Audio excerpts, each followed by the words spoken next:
Assalamualaikum warahmatullahi wabarakatuh. Perkenalkan, saya Salma Kamila Ananda dengan NIM 2304441020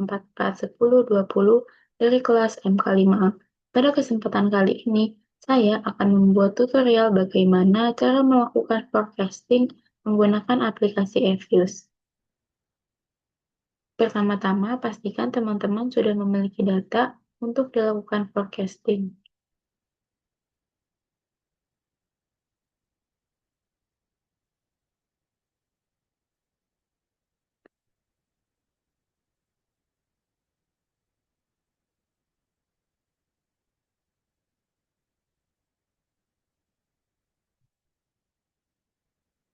Baik, di sini saya sudah memiliki data Excel, yaitu data return dari tahun 2023 sampai dengan bulan Agustus tahun 2025. Dan saya akan melakukan forecasting hingga dengan tahun 2026.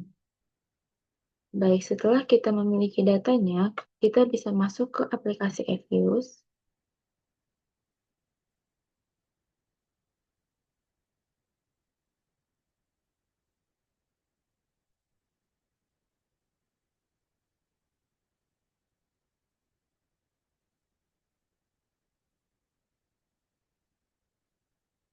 Oke, setelah kita masuk ke aplikasi Eviews, kita bisa pilih File, lalu New, lalu Work File. Nah, untuk start date-nya ini dimulai dari di sini. Kita bisa lihat dari yang Excel. Itu data awal yang ingin kita lakukan forecast. Lalu end date-nya sampai kapan kita ingin melakukan forecast, yaitu sampai dengan tahun 2026. Untuk frekuensi kita ganti ke monthly, lalu oke. Setelah itu kita ke quick, lalu empty group. Di sini sudah muncul dari tahun 2023 sampai dengan 2026. Di sini bisa kita masukkan saja data yang di Eviews tadi. Kita copy, lalu kita paste. Di sini kita ganti menjadi return. Yes. Setelah itu, karena data ini adalah data time series, kita perlu melakukan uji statis dengan uji root test. Bagaimana caranya? Kita bisa ke quick, lalu pilih seri statistik, dan pilih unit root test. Di sini masukkan yaitu return, oke. Maksimum max-nya di sini kita ganti menjadi 12. Oke, nah di sini sudah terlihat bahwa nilai probabilitas dari return ini 0,0004, yang mana data ini statis karena data ini kurang dari 0,05. Nah, setelah data ini statis, setelah data ini statis, kita bisa cek korelogramnya. Kita review, lalu korelogram, oke. Nah, di sini terlihat bahwa ada autocorrelation dan partial correlation. Nah, autocorrelation ini adalah data atau nilai yang mengidentifikasi nilai untuk MA. Sedangkan untuk partial correlation adalah nilai yang mengidentifikasi nilai untuk R. Nah, di sini kita lihat ke autocorrelation terlebih dahulu. Di sini kita bisa lihat diagram yang paling panjang itu ada di mana. Bisa dilihat dari diagramnya atau dari sini. Ini AC adalah autocorrelation. Kita pilih nilai yang paling besar.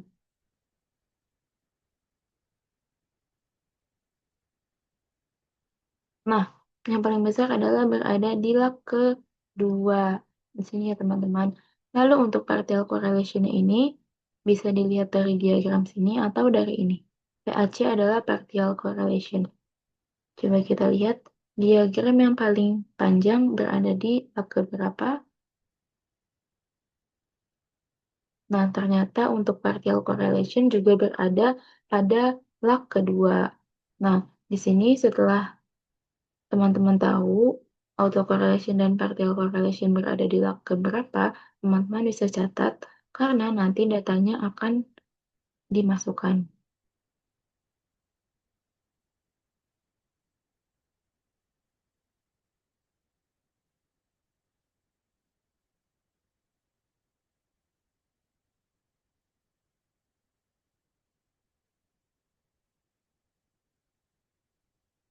Nah, teman-teman bisa catat di Word ya, atau di mana bebas. Lalu,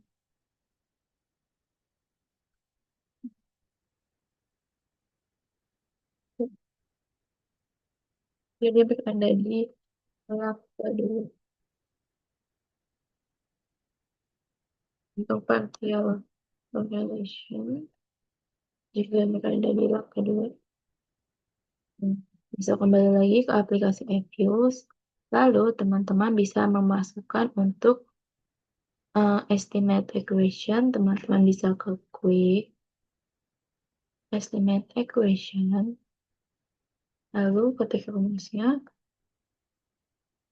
return spasi C spasi MA. Tadi MA-nya ada di log kedua, maka di sini kita isi angka 2. Lalu oke. Setelah itu, teman-teman bisa copy sampai Durbin Watson, bisa pindahkan ke Word yang tadi.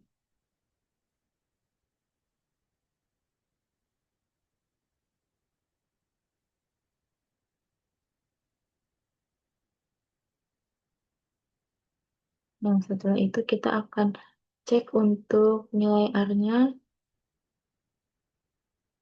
bisa ke prop, specific estimate. Tadi MA-nya kita ganti menjadi R, log-nya karena sama-sama 2, kita tidak usah ganti. Oke. Lalu teman-teman copy lagi dan dimasukkan ke jadi workbench.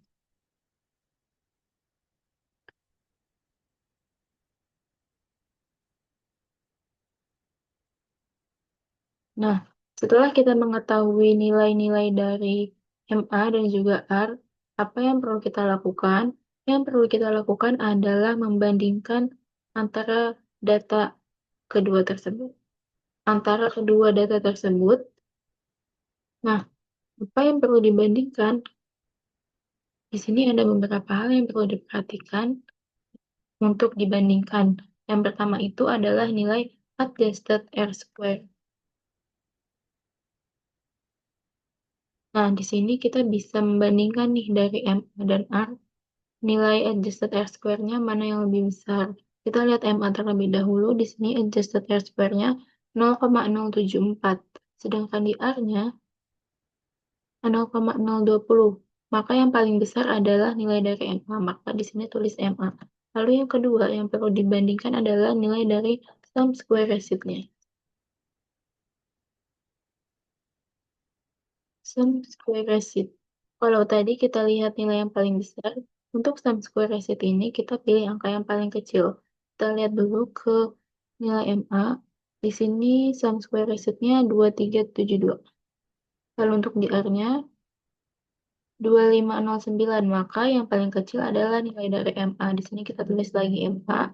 Lalu yang ketiga adalah kita perlu membandingkan log likelihood. Di sini kita pilih angka yang paling besar. Kita lihat dulu dari MA. Log likelihood ini minus 225,51. Lalu di R-nya minus 225,79. Jadi yang paling besar adalah nilai dari MA. Kita tulis lagi MA. Lalu yang keempat adalah kita perlu membandingkan nilai dari Hannan-Quinn-Kreiter. Kita tulis. Nah, di Hannan-Quinn-Kreiter ini kita pilih angka yang lebih kecil. Kita lihat di MA terlebih dahulu. Di sini Hannan-Quinn-Kreiternya 14,327. LDR-nya 14,343. Maka yang paling kecil adalah nilai dari MA. Kita tulis MA. Setelah kita membandingkan, kita tahu nih, bahwa yang akan kita pilih adalah nilai dari MA. Setelah itu, kita bisa kembali ke aplikasi Evius, lalu kita masukkan rumus, kita keprok, lalu spesifik estimate. Nah, di sini itu, karena kita pilih MA, maka di sini kita oke kan. Nah, di sini sudah muncul, lalu kita ke forecast. Oke. Nah, di sini sudah muncul nih. Nah, setelah itu kita bisa kembali ke work file yang awal. Di sini sudah muncul. Yang awalnya hanya ada C, receipt, dan return, sekarang muncul return F. Yaitu artinya adalah ini forecasting dari nilai return. Bisa kita klik. Nah, ini adalah data untuk return, forecasting return dari tahun 2023 hingga tahun 2026. Oke, inilah yang dinamakan forecasting. Baik, mungkin cukup sekian video tutorial dari saya. Kurang lebihnya mohon maaf, semoga bisa bermanfaat. Wassalamualaikum warahmatullahi wabarakatuh.